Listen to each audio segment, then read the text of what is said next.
oops. I got a little too much water down there, and the thing popped back up. Just shake it down.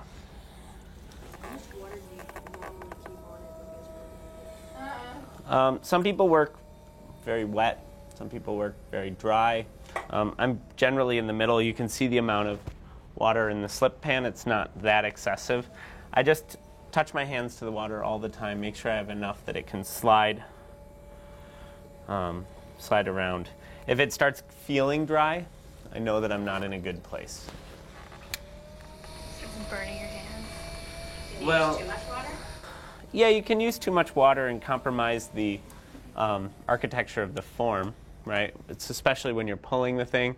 If it's just gooing in water, it's dripping in water, what's happening is that it's actually soaking that wall, and then that wall starts to sit down, right? So you don't want to have too much of that going on. I'm going to make a teapot, but I'm not sure what it's going to look like. I think I kind of want it to look somewhat Gordy, or I want it to come out and go back in or something. We can imagine. We can dream here, right? What about a genie teapot? No, can't do that. It's a little too complicated for today, because what you actually have to do is throw a big wide thing and then fold it in on itself. It's a little more, you just require a little more time watching the thing get to leather hard than I have. But I could refer you to material about it if you wanted to see. Although that might have just been a very fast thing that you said. What about a genie thing? No, I don't like one of those. They're tricky, but they're kind of neat. And then you can just hope that a genie will pop out. You always hope. It's true. I've been waiting for a genie for some time now. What would you wish for? What would I wish for? Yeah. Oh, man. Well, I'd have 3 wishes. So the first one would be that the cats would never die and never get old. So that we could be best friends forever. Anyone else here? I'm making a bad show of myself. So someone else, what would your genie wishes be? To teleport? Teleport, yeah. I'm right there. Never to drive anywhere. To never drive again. Would you do that very cliche thing of wishing for a million dreams on Dream One? Have you ever heard that? Well, I'd wish for a million dreams, man. No? You've never heard that? That must be an East Coast thing. That's it. For a million It's a dreams. logical Then they thing just to like do. put you to sleep forever. I already remember. Well, I mean, for a million wishes, not a million dreams, or else you just Oh, I see. Well, I don't want to be asleep forever. That's no don't fun. wish for a million dreams. I wouldn't want to be alive forever, because I've seen that Twilight movie, and I wouldn't want to be like that. I wouldn't want to have glitter all over me, and there's just nothing exciting about that, I'll tell you. I just want to live to the apocalypse. I want to know what happens. You do not want to know what that's about. I want to know.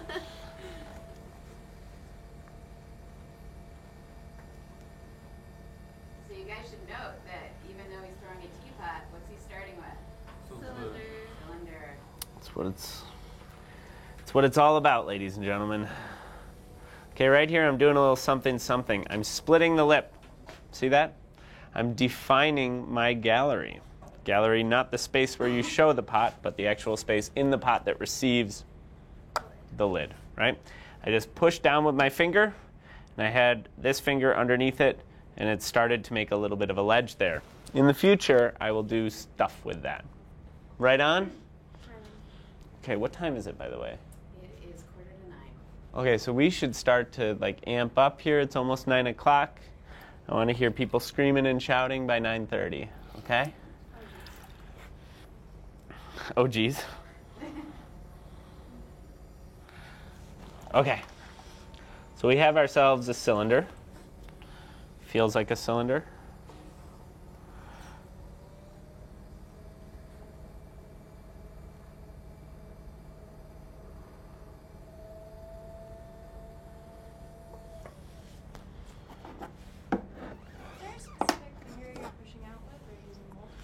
I try to make the shape of what I want with my, like sometimes I'll do this. That makes sense? Was that helpful?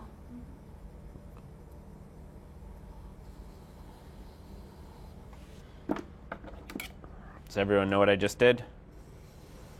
No. Okay, well, ask somebody else. No, I just used this. I was holding it like a pencil, digging down into the side of the thing. Why? Why? Because I was removing all that clay. Oh, to make trimming easier. To make trimming easier, right? Now I have something clear and defined. Awesome. I have about this much clay on the bottom. I'm going to make the fattiest foot ever. It's going to be awesome. It's going to be thick, right? Which is contrary to the belief of many people who throw things. Most production potters would want to use as little material as possible. They just want a very little thing there. I want material. I want to play. All right? You can choose your own adventure.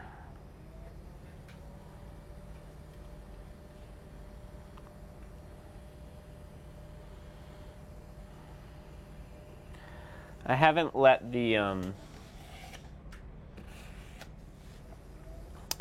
genie thing go yet. Thinking about it? I'm wondering about other people.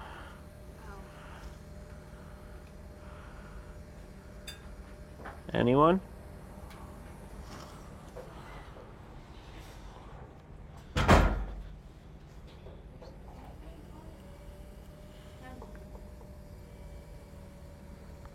Notice how much time I'm taking to just play with this rib.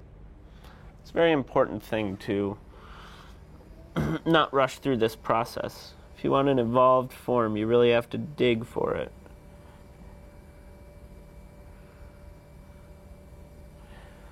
I'm almost getting into a little bit of like kind of one of those Englishy teapot feels. I don't know. We'll go with it. But I think I'm going to put a bead right here.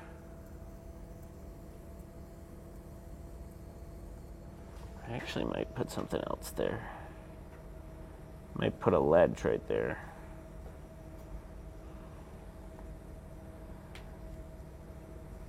When you say bead versus ledge, what are you talking about? A bead, see that little thing right there? Blink. You imagine the shape of a bead and then revolve it around a surface, right? It's just a little thing that juts out, a little ornament. A ledge, these are all things that I just call them. I think the bead is an actual technical term, but in my head it made sense when I said it. A ledge, you actually have a thing here, you have a curve, and then you're not interrupting it, you're just letting it drop like a ledge. Right? See, I'm pushing my rib underneath this, creating that surface. Now just a little bit of a bulge right there, and we have a little bit of flow. It's moving around a little bit. It's interrupting that Englishy feel that I was talking about, but whatever.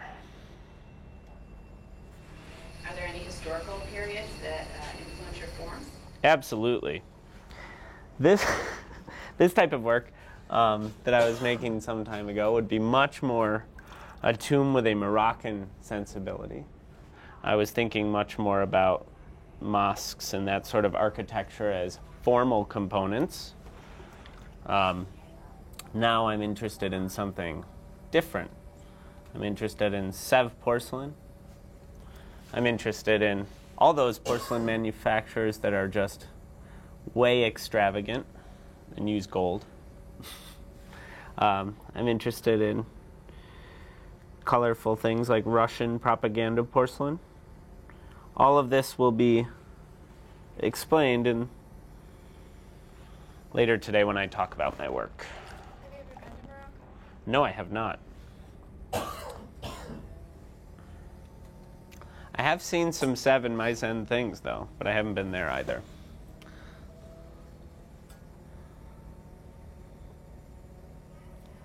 That idea about not actually experiencing something but making work about it is quite interesting. I think about that all the time. Like, it would be very difficult for me to talk about starvation in Ethiopia because I've never experienced that, actually, right? We make work about ourselves. In a way, it's very much autobiographical.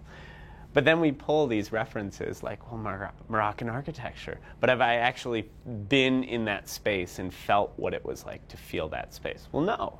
So I don't really get it, you know? And so I think my work started to go away from that, and it started to move towards things where, although I haven't been in them, I've been in very similar situations, right? With Sev, with a sort of aristocratic demeanor. It's very similar to my upbringing. Even though, not mine personally, I was born lower middle class in a very wealthy space, right? There's interesting things about how that plays on your psyche.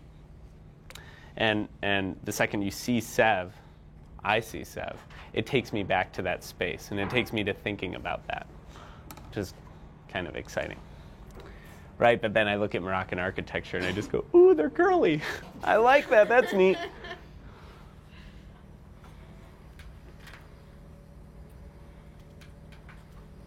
How important do you think it is to study historical ceramics? So important.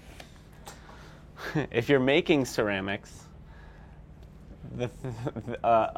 something that's based on more historical reference than any other art form I can think of, dramatically based on it, you have to know what you're talking about, right? You have to experience it philosophically throughout history.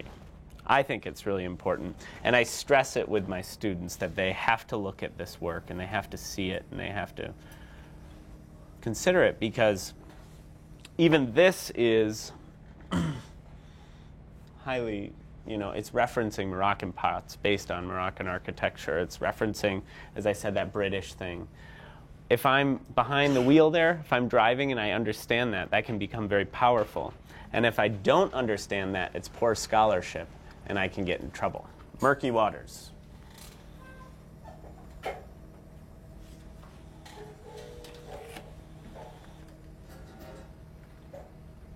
What do you guys think of history? I want to know how soft you want your lip. Oh, I want it. This lip? Yes.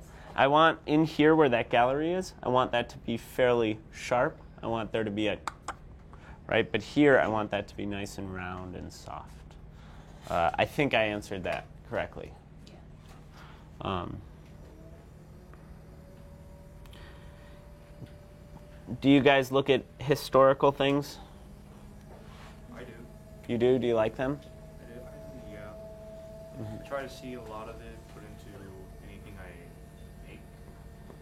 Mm-hmm. So whatever comes up in this class will probably be a historical reference. Uh-huh. I think that art history is a very difficult thing for people to bite into, because K through 12, not K through 12, I'll say starting really in undergrad, you're asked to memorize really specific things that don't actually matter. Like, you need to know that no, we won't go there. You'll need to know that the Rembrandt came from X exact time at Y place due to X conditions with X material. It's like very specific, so that even if you understand the piece, the ideas that are going on in the piece, how the paint was used, how the composition was rendered, what the symbols were, even if you nail all that but you don't know the date, you're still going to fail on that problem. And there's something that's really wrong with that, in my opinion. And it pushes people away from understanding something very simple about looking at art, responding to it, viewing it, reading it, and then reacting to it. So that's something I've been thinking about, and so my role then as an educator is to give people that other opportunity, where I say, don't you tell me what date this is. You go out, you find the picture, and you start to respond to it on a page. You tell me about it. What do you see? You know, don't tell me that it was a fresco from 1846 to 49, right before he passed away because his mom's car was broken. You know, I'm not interested in that. And I think that perhaps my way is too simple, maybe, but I'm also not teaching art history, so it's a different perspective and a different viewpoint. Right? Okay, ladies and gentlemen, the moment we've all been waiting for. Okay, there's this thing right here, basic 1-to-1 ratio. These are calipers, folks. I stick the calipers in there, and I find the spot on the lip. Boom. Now when I flip this over, this will give me my reading for the thing I'm going to put in there.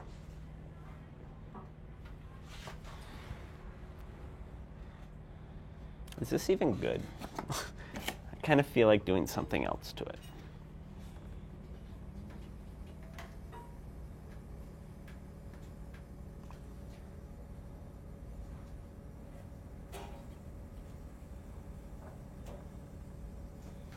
There. Now it's wearing a watch or something. It's got a little wristband. I can rest now. Okay. You guys see how simple those little touches are, though, and how important they are?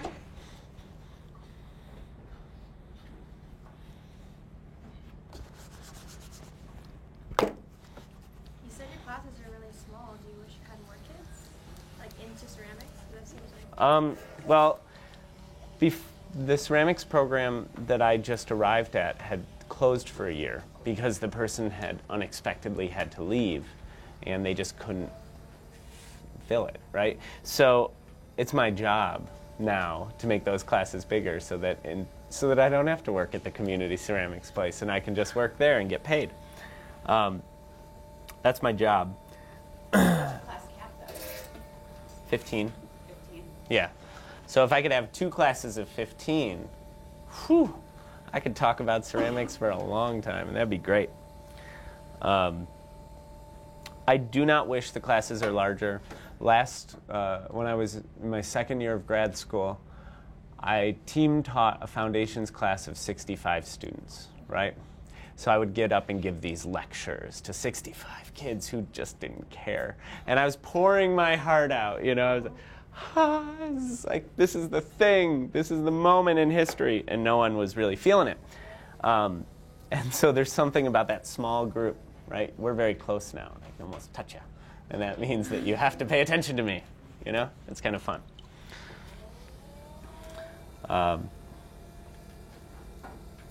I wish they were a little larger. I think that an ideal class size is about 12 people, where you can start feeding off of each other, reacting to each other. Okay.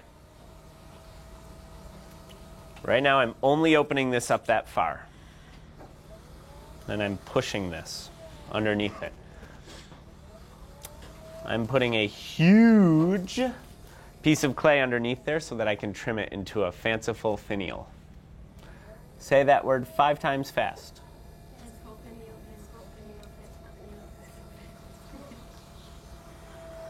Sweet. Not as hard as you thought. I guess not. Now say Peter Pincus picked a peck of pickled peppers. Okay. Funny stuff aside, folks. This is serious business. I have my calipers here, and I'm thinking, right? I have entirely too much clay right now. So I need to knock a little bit of that off. Ugh.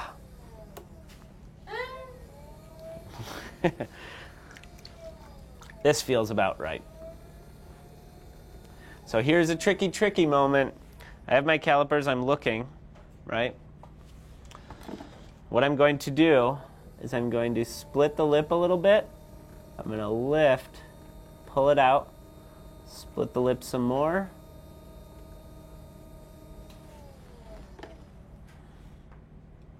And I'm right about where I need to be, so I can just do some little final touches to pull it into its correct space.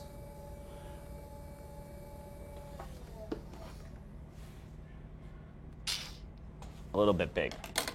This is okay.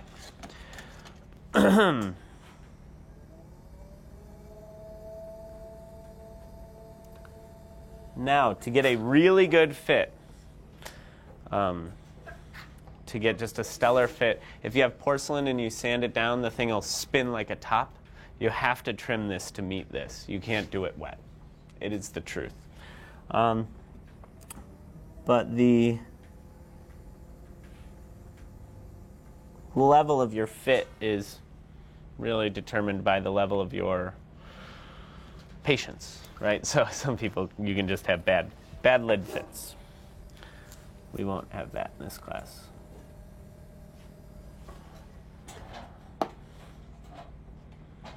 It's just a slight bit larger than where it needs to be.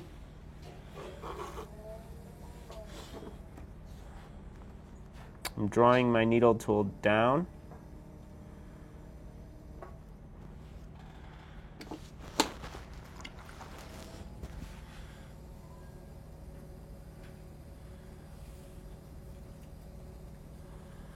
Rounding out that edge, right?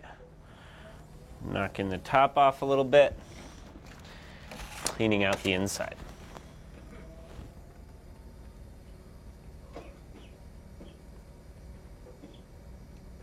Do you use a metal rib rather than a sponge to clean up the inside? Absolutely. Got to have that skin, folks. Talking skin, right? When you use a sponge, you get the lines from the sponge. You can see that right here. I'm sure even from over there you can see a very thin thing where the shadows connect with it. I'm not about that. I'm about making sure that it's all smooth like skin, as I keep saying. So you have to use the rib to really get in there to make it that soft surface we were speaking of. Now on the outside, because I'm going to trim it, I'm not as concerned with nailing that.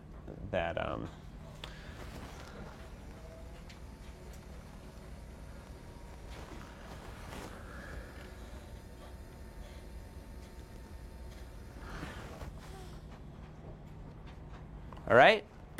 Lid. I really don't want to knock this off and then have to do it again. Why do you use a bat rather than throwing directly on the wheel head? Because I can just lift it up and put it over here, right? So there we go, we have a lid. Yeah. Okay? Notice all that material. I'm thinking in advance. I'll know that I can just turn this over and trim it down.